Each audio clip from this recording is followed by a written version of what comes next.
Root के अंदर root, root के अंदर रूट और रूट के अंदर रूट रहे, तो ऐसे प्रश्न को हम लोग कैसे सॉल्व करेंगे। एक छोटा सा हम आपको ट्रिक बताएंगे, उसके जरिए आप 2 से 3 सेकंड के अंदर सॉल्व कर सकते हैं। तो चलिए शुरू करते हैं आज का प्रश्न। देखा जाए, ये बड़ा वाला रूट है, उसके अंदर 56, फिर रूट है, फिर 56, फिर रूट है, फिर 56। यहाँ पे प्लस लिखा हुआ है, यहाँ पे माइनस भी हो सकता है, लेकिन एक बात का विशेष ध्यान देंगे, यहाँ dot dot dot dot dot लगा रहना चाहिए, मतलब ये प्रक्रिया जारी है। डॉट डॉट डॉट डॉट लगा रहना चाहिए, मतलब ये प्रक्रिया जारी है। इसमें एक और आपको विशेष ध्यान देना है, क्या, जरा फोकस कीजिएगा यहाँ पे। देखिए, यहां से फर्स्ट रूट से नहीं, सेकंड रूट से, यहां से आपको ध्यान देना है कि यहां पर क्या नंबर है। यहां पे नंबर 1 छुपा हुआ है। क्या छुपा हुआ है? 1। इस बात का ध्यान देना है आपको। फिर इस रूट के बगल में भी क्या छुपा हुआ है? 1। क्या छुपा हुआ है? 1। अब देखिए बनाने का तरीका क्या है। ये जो 56 नंबर है ना, 2 ऐसा नंबर लीजिए जिसको गुना करने पे 56 आता हो। 2 ऐसा नंबर लीजिए जिसको गुना करने पे 56 आता हो। लेकिन यहां पे जो 1 है ना, तो 2 नंबर को जो लेना है जिसको गुना करने पर 56 आए, तो वो दोनों नंबर के बीच अंतर 1 का होना चाहिए, क्योंकि यहां पर 1 है। क्लियर? अगर हम लिखते हैं 7 8 56, क्लियर, तो 7 8 56 तो मिल गया, और 7 और 8 के बीच अंतर भी 1 का है।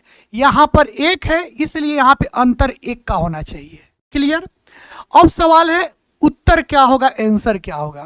तो अगर सिंबल चिन्ह अगर प्लस का होगा, तो इन दोनों में बड़ा वाला वैल्यू आंसर होगा। अगर यहां पर सिंबल यानी कि चिन्ह माइनस का होगा, तो इसमें से जो छोटा वाला होगा वो आपका उत्तर होगा। तो यहां तो प्लस है, इसलिए हमारा उत्तर क्या होगा? 8 हो जाएगा। दोनों में जो बड़ा वाला होगा, इन दोनों में जो बड़ा होगा वही उत्तर होगा, अगर प्लस होगा तब। ठीक है? माइनस होगा तो फिर ये 7 आंसर हो जाता। जैसे इसको सॉल्व किया जाए, सबसे पहले देखिए डॉट डॉट लगा हुआ है, और यहां पर क्या है? कुछ नहीं है तो 1 है। यहां पर क्या है? कुछ नहीं है तो 1 है। यह भी ध्यान देना है कि यहां पर कौन सा नंबर है। अब इसको 2 को कोई ऐसा 2 नंबर बताइए जिसको गुना करने पे 2 आता हो, और उन दोनों नंबरों के बीच में अंतर 1 का होना चाहिए, क्योंकि यहां पर 1 है। आप कहिएगा सर 1 गुना 2 2 होता है, और इन दोनों के बीच अंतर भी कितने का आएगा? 1 का ही आएगा। क्लियर? अब यहाँ पे प्लस लगा हुआ है, प्लस लगता है तो फिर ये बड़ा वाला वैल्यू उत्तर होता है। इसका सही आंसर क्या हो जाएगा? 2 हो जाएगा। क्लियर? एक प्रश्न और देखा जाए। देखिए डॉट डॉट डॉट लगा हुआ है, ये 56 है। अच्छा, यहां पर ध्यान दीजिए, यहां पर क्या छुपा हुआ है? 1। यहां पर भी क्या है? 1। कुछ नहीं है तो 1 छुपा हुआ है। 56 को 2 भागों में तोड़िए, 7 8 56, और इन दोनों के बीच अंतर कितने का? 1 का, तो यहां 1 ही है। क्लियर? अब यहां माइनस लगा हुआ है, जब माइनस लगा रहता है तो फिर छोटा वाला उत्तर होता है, यानी इसका सही उत्तर क्या हो जाएगा? 7 हो जाएगा। बात समझ पा रहे हैं? अब इस प्रश्न का आंसर देखिए, यहां पर 4 है, अब यहां पर 1 नहीं है। यहां पर ध्यान दीजिएगा, अब यहां पर 1 नहीं है, 4 है। क्या है? 4 है। तो 2 नंबर ऐसा बताइए कि गुना करने पे 12 आ जाए, लेकिन वो दोनों नंबर के बीच जो अंतर होगा वो अंतर 4 का होना चाहिए। अब मान लीजिए 12 तो 4 गुना 3 भी होता है, 4 तिया 12, लेकिन इनके बीच में क्या अंतर इस 4 का है? नहीं है, तो हम 4 तिया 12 नहीं ले सकते हैं। ठीक है? अब बताइए, अगर हम लेते हैं 2 छक 12, क्योंकि 2 और 6 को भी गुना करने पे 12 आता है, क्या इन दोनों के बीच अंतर इस 4 का है? तो हाँ सर, दोनों के बीच अंतर 4 का है। क्लियर? चलिए, अब यहां पर क्या लगा हुआ? प्लस प्लस प्लस लगा हुआ है, तो 2 और 6 में उत्तर क्या होगा? 6 होगा। जब प्लस रहता है तो बड़ा वाला आंसर लिखते हैं, माइनस रहता है तो फिर छोटा वाला आंसर लिखते हैं। क्लियर? एक प्रश्न और देखा जाए। देखिए एक प्रश्न और, यहां पर 3 है, इस बात का आपको ध्यान देना है। 18 को 2 भागों में ऐसा तोड़िए जिसको गुना करने पे 18 आए, और उस दोनों नंबर के बीच अंतर 3 का हो। अगर मान लीजिए हम 9 गुना 2 लिखते हैं, क्योंकि 18 को हम 9 गुना 2 लिख सकते हैं, लेकिन 9 और 2 के बीच जो अंतर है वो 3 का नहीं होता है। क्लियर? इसका मतलब ऐसे हम नहीं लिख सकते हैं, इसका मतलब हम 9 गुना 2 में नहीं तोड़ सकते हैं। तो हम तोड़ सकते हैं 3 छक 18, हम तो ऐसे भी तोड़ सकते हैं, और इन दोनों के बीच अंतर 3 का ही होता है और यहाँ 3 ही है। क्लियर?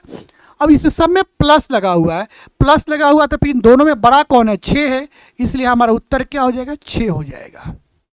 समझ पा रहे हैं? तो इस प्रश्न का उत्तर आप हमें कमेंट बॉक्स में बताइएगा। ये प्रश्न आपके लिए होमवर्क है। क्लियर? अगर आप समझ गए हो प्रश्न तो पक्का इसका उत्तर आप हमें कमेंट बॉक्स में जरूर बताइएगा। और इस तरह के जो पैटर्न के प्रश्न होते हैं ना, और भी इसमें टाइप होते हैं। समझिए कि ये रूट के अंदर जो रूट लगा हुआ है, यह जो है टाइप 1 है। जो यहाँ पे डॉट डॉट लगा हुआ है ना, तो बहुत सारे प्रश्न में डॉट डॉट नहीं भी लगा रहता है। तो डॉट डॉट नहीं लगा रहता है तो वो दूसरा टाइप हो गया, वो भी हम आपको किसी न किसी वीडियो के माध्यम से जरूर बताएंगे। क्लियर?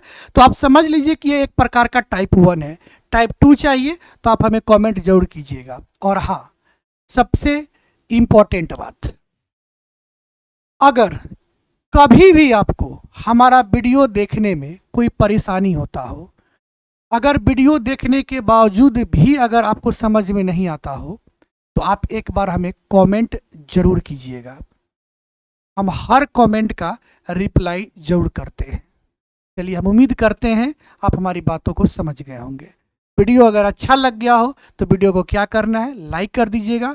शेयर जितना ज़्यादा हो सकता है खूब दबा कर कीजिएगा। और अभी तक हमारे इस पेज को फॉलो नहीं किए हैं तो फॉलो भी कर लीजिएगा। लाइक करना, शेयर करना, फॉलो करना ये इम्पोर्टेंट नहीं है। ये तो आप तब कीजिएगा जब आपको अच्छा लगता हो। इम्पोर्टेंट तो ये है कि आप अपना ध्यान रखिएगा, अपना ख्याल रखिएगा और खूब मन लगाकर पढ़िएगा। नमस्कार, प्रणाम। मैं हूँ मैथ्स जोन, एक कदम शिक्षा की ओर।